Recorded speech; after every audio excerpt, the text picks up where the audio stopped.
It's recording. Hi, everyone. It's Mimi, and it's Be Heard, Empower Yourself.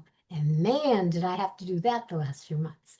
I have a guest today, which I'm so thrilled to have because we're not going to talk about anything too dark because I don't need that. And her name is Liz Hansen. Hi, Liz. Say hi to everyone. Hey, thanks for having me. It is great to be here. Yeah, we had a 5 or 6 minute pre-show talk and a little bit of a kerfuffle with our equipment, but I am hoping that this is going to be okay. Okay, so with all that being said, Liz is a photographer, and she's not just your ordinary photographer. She owns the Chicago Boudoir Photography Studio. I love saying boudoir. That is sexy in itself, right? And we want to talk a little bit about your personal and professional journey. Ready? I'm Okay. so ready. Yes, thanks for having me. Oh, I'm thrilled to have you. So what inspired you to specialize exclusively in the boudoir photography? That So, intrigues me. yeah, if you've never heard of boudoir, it's a fancy French word. Some people say boudoir, some people say boudoir, and it just means a woman's bedroom. But what it means for me is that when you come to my studio, I have a safe space for women, and I create sexy, sensual photos and give women permission to celebrate themselves and be documented in this way. And I've been doing this full time for more than a decade. I've photographed almost 2,000 women, and I absolutely love it. Oh, I bet. I bet it's great. I've seen some of that photography, and it's always done tastefully. It's not like, trashy. And so, how about your first time? Like the first time that you did one of these shoots? And so let's talk about what that was like. Yeah. So I was a photographer, and I was what I like to call a regular photographer. I'm putting that in quotes. Doing things like weddings, families, babies. Um, and I landed a job at a studio here in Chicago, answering the phones, doing some marketing for that photography company, and they did some boudoir there. And I didn't know what boudoir was. I'd never really heard of it. And I became very intrigued because the women who would come into the studio, they'd show up nervous and kind of unsure. But then when I would see them leaving the studio, they were overjoyed, they were confident, they were feeling great. And I was like, there is something to this. This is more than just a photo shoot. So I signed up for a photo shoot myself. I was like, I got to see what this is all about. And I did a photo shoot for myself. I absolutely loved the experience. I gave my husband the album. He loved that as a gift. But for me, that experience was more important than the gift I gave him because this boudoir experience, like, it just gave me an extra boost of confidence. It inspired me to show up in my life in bigger and better ways.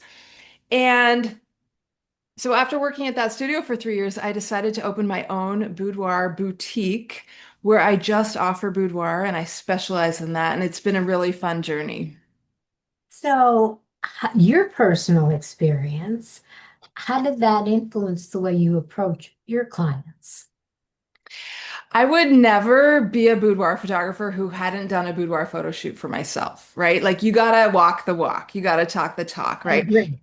Yeah, so doing a boudoir photo shoot can be a little nerve-wracking and be out of your comfort zone. So having been on the other side of the camera is really important for me so that I can help women to feel comfortable doing this for themselves. And I've done a lot of boudoir photo shoots now. I have, photographer friends. Recently, I ended up at a conference in Vegas, and a bunch of photographers. We ended up not wearing very much clothing in a hotel room doing photo shoots of each other. And it was just really fun. And I had a really good time. And so I continue to walk the walk and do boudoir photo shoots and celebrate myself in the ways that I hope my clients will for themselves also. Yeah. You know, being an independent business owner, coming up with the idea and doing things, it's fun, it's great, it's creative, it gets your juices flowing. But then, like myself, I'm self-published, everything I do is me. I have the podcast. I also have a YouTube channel. You are going to be on YouTube, just so you know. And the books came out of 2020 and being depressed, right? So it was very helpful for me to do that. But then once I got into it, I had to think about it as not just a hobby, but like a business. And now it's not just for fun, so we have to talk about things like branding and marketing and all those things. And what sets your boudoir photography apart from other studios in the area, would you say? Yeah, it's so true, right? Like a lot of us start a business because we love taking pictures or we love baking pies or we love talking to people or whatever. But when it comes down to it, running a Mhm. business, I mean, running a photography business is like 2% taking pictures and 98% running a business, right? Exactly. So I have learned that yes, I am an artist. Yes, I am a photographer, and that's the core of what I do. But I can't offer photography services without also being a small business owner. So I've Yeah. had to learn a lot about that. I never owned a business before I ran this one, and I have made a lot of mistakes and learned a lot. But yeah, some of the things that set us apart. So the thing that's really special about what I do, there's a lot of boudoir photographers in the country and in the world, and a lot of them do a lot of really beautiful pictures. Something I do that's kind of unique is I do something called a same day photo reveal. And what that means is that when you come to my studio, first you're going to get your hair and makeup done. We have a beauty team to make you look fabulous. It's going to be airbrush makeup, false lashes, everything you want. Mhm. Then we'll take the pictures. And then when we're done taking the pictures, I am going to create a slideshow for you to see those pictures before you even leave the studio. And the reason why I want you to have a same day reveal is first off, because instant gratification is really fun, right? I want you to know that we got some great photos. But number two, I want you to see yourself beautiful and gorgeous without filters, without Photoshop, right? So I will, of course, do some Photoshop if you want me to remove some blemishes and things afterwards. Fine. But I want you to see those pictures and see how glorious you are just right then and there without a filter, looking great. So that same day reveal keeps people really happy. They love coming to my studio and knowing right away they don't have to wait 6 weeks to get their photos back. And Yeah. that Yeah. works well for me. And like with me, we had been talking, and the first book was my memoir, and that was so easy to write because I didn't have to think. Like it's not when you write fiction and you have to come up with characters and storyline and all that. I just had to write to my life, and I actually, I have my third husband for 37 years, and I always say that means it was them, not me, because and so in my story, there's a lot of addiction and alcoholism and domestic abuse and all kinds of trauma. There's gangsters in there. It's like it's not your normal biography, okay? And so once I start and I found out how to publish it on Amazon, did all that, had a book signing. But once I started seeing that the people that did read it were really impressed with it, and I was getting 5-star reviews, now I have to figure out like the marketing. Like I want people to get the book. And it's not for money. It's just I have a message. And the message is empowerment. And specifically women. Not just women, but specifically. So just as a little side story that fits into my show, um, I went to my oldest daughter's wedding 2 years ago, and my 16-year-old grandson was there with his friends. And I went over to meet them. And the one friend was just very blasé, very 16-year-old. Hi. And the other one turned around and said, "Are you Condo Mimi?" Now that's my internet name. That's my social media name. Like, why does he know that, And I was like, "Yes, I am." And he turned red and he said, "I can't believe this is happening." And I'm like, "What?" I told you, he's 77 years old, right? He's a 16-year-old boy. So my grandson came running over laughing. He said, "Nana," he said, "Kyle is your biggest fan. He bought your book, he read your book, and he follows you on Instagram." Well, you know what, Liz? I'm going to tell you something. that made such an impact on me. I get the chills now just telling the story because I was marketing to women, Mhm. not 16-year-old boys. I went home, I flew home to Florida, and I had started a workbook on trauma, healing from trauma and abuse, and totally towards women. And I threw it away and I rewrote it and I included QBGT, anybody, gender, men, everybody. Because anybody can suffer from trauma and abuse and need to heal. And I dedicated that book to him, which his friends went nuts. And my grandson said he is so thrilled that I have his name in my book dedicated to him. But why am I telling the story? Because everyone has a purpose, a mission in their life, and they don't always know what it is. And even when you think you found it, you really don't know what's going to happen with this. And with you doing what you're doing, even though it sounds like just fun and games, and zhuzhing up the sex life of a married couple, no, there's a lot more to it, right? Am I right on that? Absolutely. Yeah. And that's why I bring that up. Yeah, and I love that story. Thank you for sharing that. I It's totally it's a agree. powerful story, it really is. Yeah. There Yeah. is so much. Of course, I have a business, and of course, I'm selling boudoir photos, but I have this broader mission, like you, to spread a message of empowerment and that women deserve to be seen, be documented, and to celebrate their lives and their bodies. Yeah. And as you're talking about it, I'm sitting here and I'm thinking about which my third book is called Anatomy of an Alien, and part of that is that in the last 20 years I have had so many surgeries and so many parts of my body removed, replaced, that I'm just filled with scars, roadmap. And I'm thinking to myself, how would I do this shoot? I had a double mastectomy. Um, they removed 85% of my stomach. I've had replacements for my knees, my shoulders, I mean, everything. And it's like, okay, we'll just do from the neck up. But, Well, I I'll tell sure you this, find a Mimi. way. Tell me. I want to tell you a story about a woman named Sarah that came into my studio recently. Hmm. She suffered a sudden massive heart attack in the middle of the night. She was a healthy woman, had a young son, heart attack in the middle of the night, managed to get into an ambulance, and in the ambulance on the way to the hospital, she died and Oh, was brought back to life by the EMTs in the oh, hospital with one of those shock machines, right?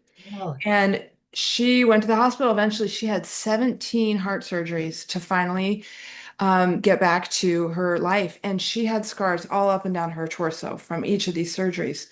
And on the 1 year anniversary of her heart attack, she decided that she wanted to be with me in the boudoir studio because she wanted to do something for herself on the 1 year anniversary of her heart attack to say and to kind of put into etch into stone, I'm alive, I'm here, and this is my body. And yes, there are scars, but guess what? Those scars mean that I am alive.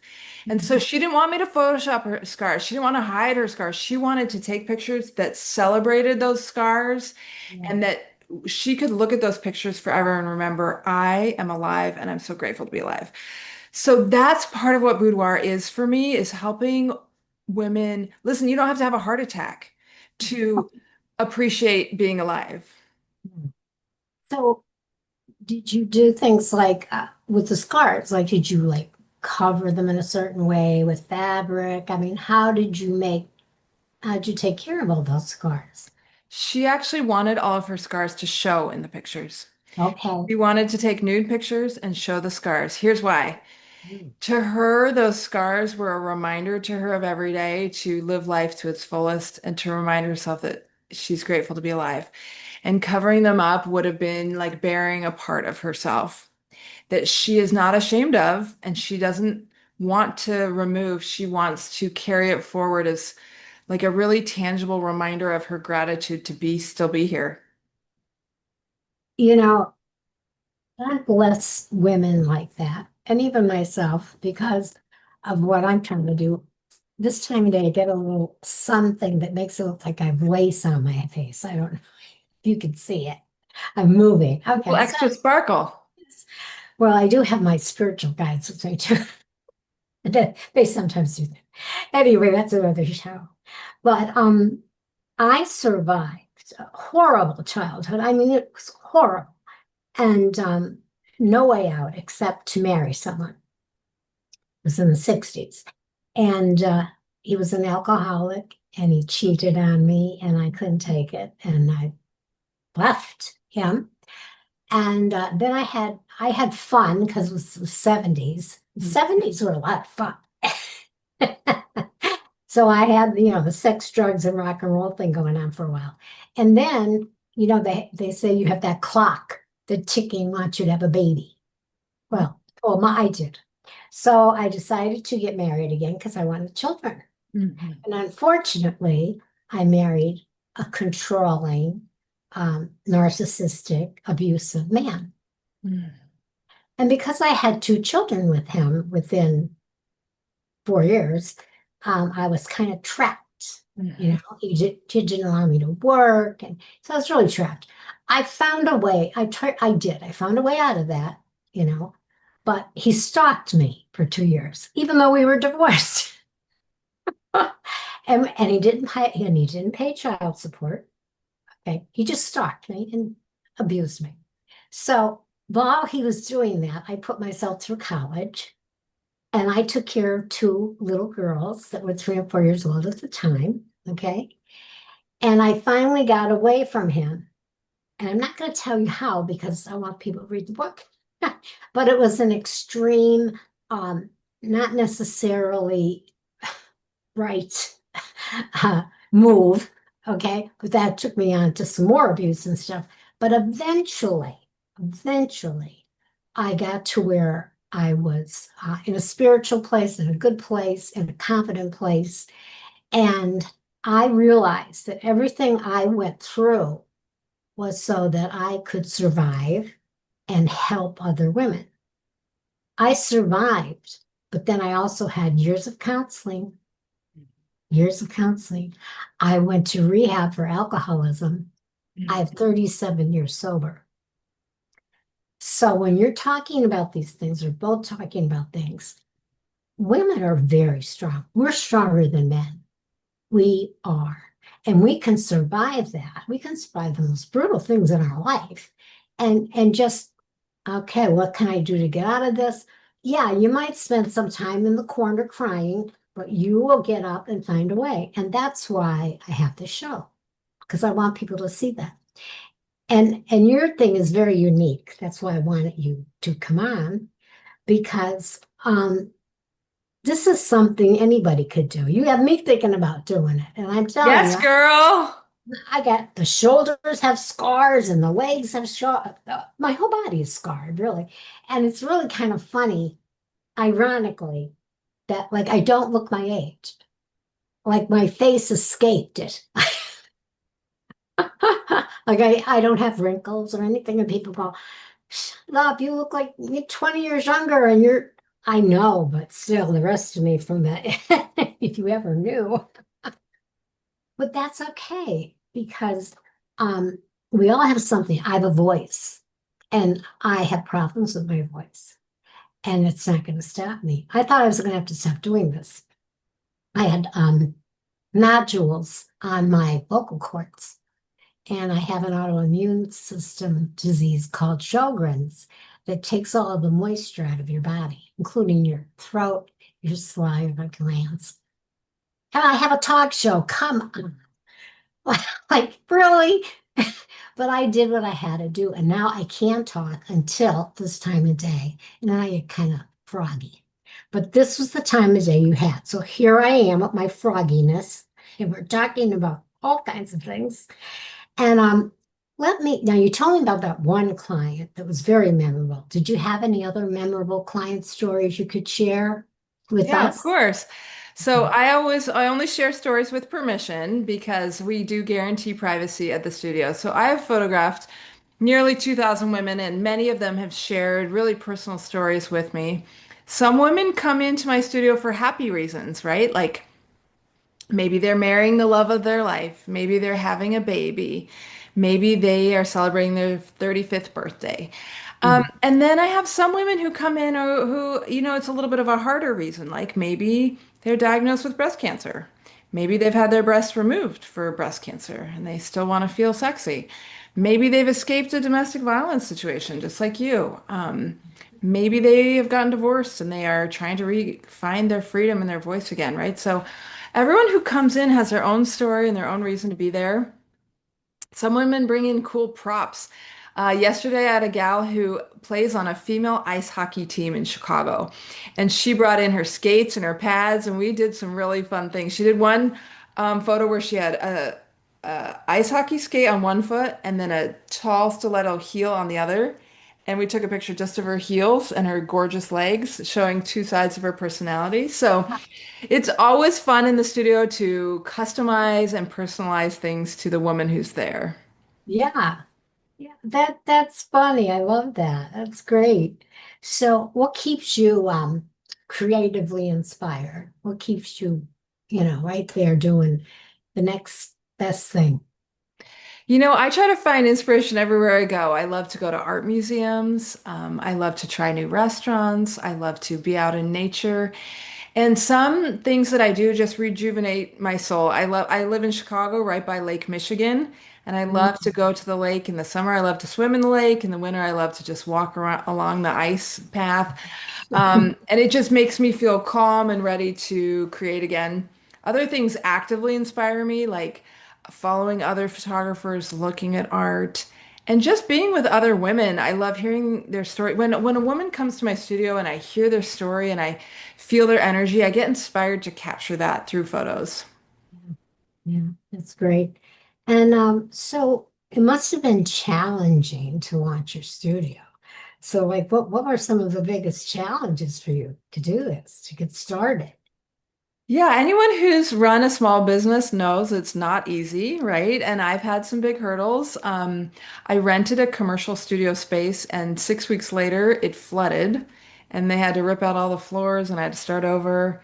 And then 4 years later, the ceiling caved in when a pipe burst, and I lost everything again. So I've had to restart a couple of times in that studio space. And but the whole time running a small business, the great thing about running a small business is the mistakes are yours, the joys are yours.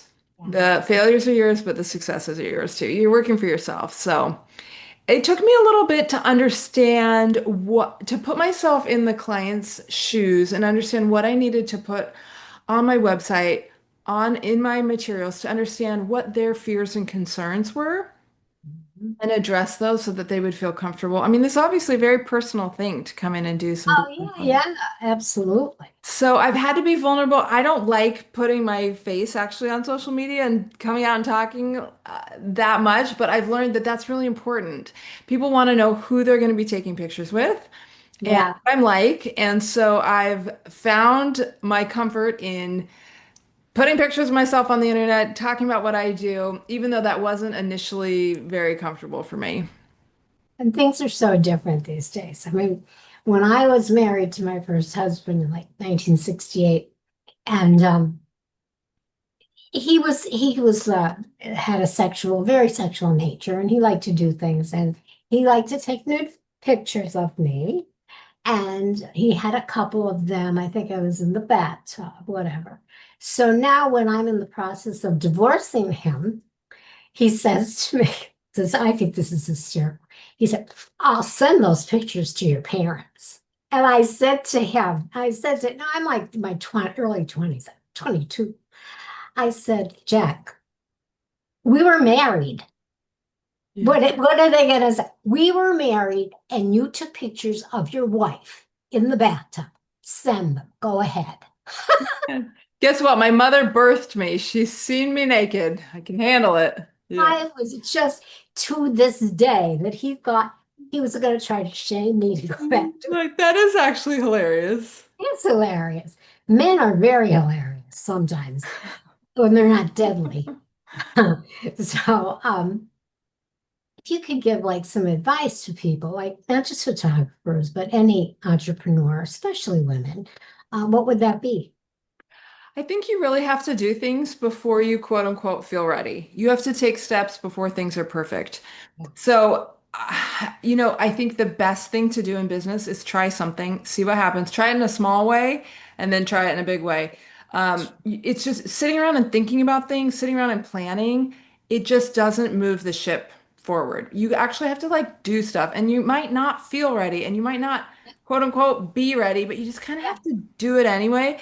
And the first couple times you do it, it's not maybe not going to be great, but you just keep trying and it will get better. And the things that don't work, you'll quit doing. The things that work good, you'll do them more. You don't know what you're good at unless you try it. Yeah. So I had never written a book, all right? So I was like 72 years old in 2020. If I'm doing math, I think I'm doing my math pretty good. Mhm. And when my therapist said, "Oh, go write something," and I said, "Writer?" She said, "Well, just write." And of course, the easiest thing to do was, like I said, my biography. However, I had a friend, and I was writing this for therapeutic reasons, but I was writing as if someone else was going to read it, as if it was going to be a published book. Mhm. Okay. And this friend, who's older than me, said to me, "Don't you think you should take a writing course first?" And without skipping a beat, I said to her, "Do you think Ernest Hemingway or F. Scott Fitzgerald took writing courses?" Now, I hope you know who they are. I know I'm old, but they're pretty famous, right? You still know who they are. Okay. But famous writers and artists, did not go to school to do what they do. They either had it or they didn't have it. That's what I'm saying. I was hysterical that she said that. And she said, "You're right." I said, "Yeah. If I'm a good writer, fine. If I'm not, fine." Okay. I just got a kick out of it. So then this book comes out, it's out there, and I see that it's getting some response. And like you said, the next part now is we want to get it out there and market and branding. The story I told you about the 16-year-old boy changed my branding, right? Totally. Um, my little clips, my little reels, a lot of things got changed, you know? One of my shows, I had a transgender woman on, and she was wonderful, beautiful. And I've had some men on the show too. I'm not going to be sexist. I had some men. Now, because of that, this is where we're going to get segue back to you and other women. Because of that, yeah, I ended up writing two more books because I found out my father, who was adopted, was 100% Irish. And he hated the Irish because he knew his mother, who put him in the orphanage, was Irish.